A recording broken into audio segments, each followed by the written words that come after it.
So we could ask the question then, so we call that carbon-14. We'll talk about how to denote that in a minute.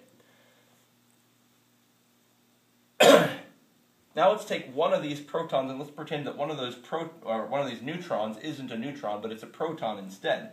Well, so now it has 7 neutrons and 7 protons. And so you might say, well, that's still carbon-14, but it's not anymore, because you'll notice that its number of protons changed. If you take one of these protons and change it into one of these neutrons and turn it into a proton, so this guy right here, I just magically changed one of those neutrons into a proton, and you might say, well, it's still carbon because it still weighs 14, but no, because now it has 7 protons. And if we look at the periodic table, something with 7 protons is no longer carbon, it is nitrogen. So this would be nitrogen. This would be nitrogen-14. So you can go through any number of examples like this. For example, what would you call something that has 14 protons and 18 neutrons? I'll wait for a second while you get out your periodic table and you look at it and you say, 14, that's silicon, isn't it? Silicon. So we get out our pencil and we write, well, that's silicon. But now we have to say what it weighs. You always have to say what it weighs, because, and we'll get to that word in a second, but if you add those two numbers together, you get 18 plus 14, that's the protons plus the neutron, is 32. So what we would say is that that is the isotope silicon-32. That's a new word, isotope. Isotopes are 2 atoms of the same element.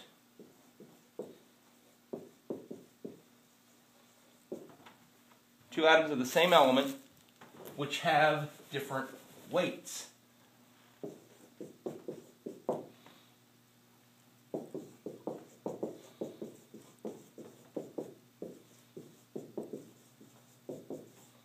So, carbon-14 and, say, carbon-12 would both be isotopes of carbon.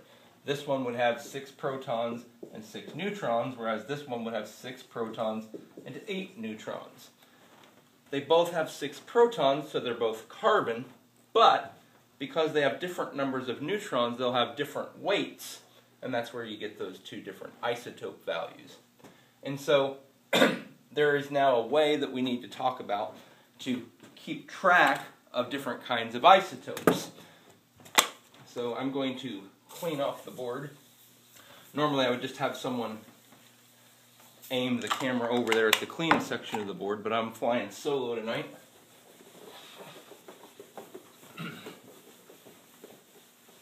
So we'll erase that. So let's talk about how to write the atomic symbols. How do we do an atomic symbol? So what we're going to do is we're going to go both ways. We're going to see, I'm going to give you an atomic symbol and show you how to turn it into a number of protons, neutrons, and electrons, and then we're going to go the other way. We're going to take a number of protons, neutrons, and electrons and get it into a symbol. So imagine, if you will, that we have something like this. Let's say that we have 108. I don't know if you can see that or not. It's 108 up here, and silver, and then 47 down here. Well, let me tell you what each of those parts means. The 108, that's the mass number. Anytime, in general, if you have a symbol like silver, Ag, you'll have a mass number, and I did not say this earlier, this is important, the top number, the mass number, what it weighs, that's abbreviated with the symbol A, because it's kind of like the atomic mass, so there's a lot of confusing symbols, but back whenever I wrote out the mass number, the atomic number was Z. That was Z, and the mass number is A. So that's what it weighs, that's the number of protons that it has. So that's what it would look like that. So if we take silver 108 silver, the isotope silver 108, we can now calculate the number of protons and neutrons in it. The number of protons is easy. So let's do the protons and the neutrons. The protons is easy, that is just the Z number. The bottom number right there, it's 47. And then, the number of neutrons, you can get it because we know, what we know is that the protons and the neutrons add up to the mass number. So the protons and the neutrons add up to that, 108. So we know that 47 plus whatever the neutrons are has to equal 108.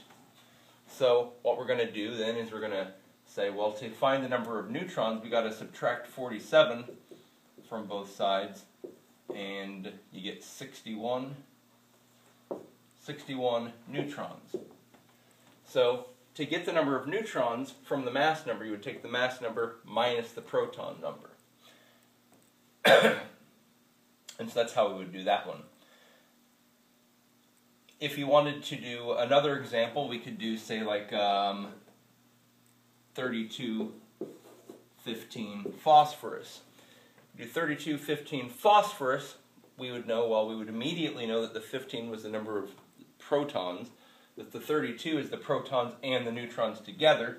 Therefore, we would know the number of protons plus neutrons equals the A number, the mass number, that's 32. We would know the number of protons was 15. So 15 plus the neutrons equals 32. And you say, well, what is that? Well, that has to be 17.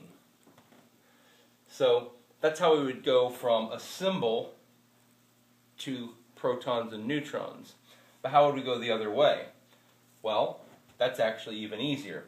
If I told you, for example, that there were 25 protons and 32 neutrons, then you would need to figure out, first of all, what symbol it was. So you'd say, well, which element has 25 protons? So you'd get this guy out, and you'd look around for element number 25, and element number 25 is manganese, right there.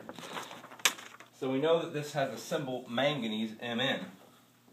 Number down here is the proton number, 25, and the number of neutrons is 32, but you got to be really careful. A lot of people make this mistake. You don't write 32 there. That is not what goes there. We don't write, well, we wrote 32 that time because that was what the protons and neutrons added up to.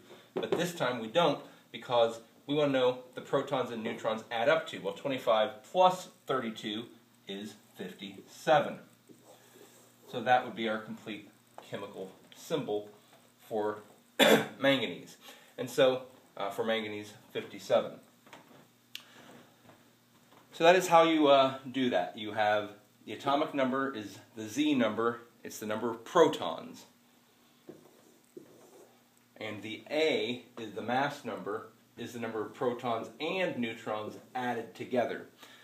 Every element is defined by a certain number of protons. However many protons tells you what it is, and then the number of neutrons determine which isotope of that element that you could have. You could have lots of different carbons, for example, carbon that weighs 12, carbon that weighs 14, carbon that weighs 11. There's various ways that they can exist.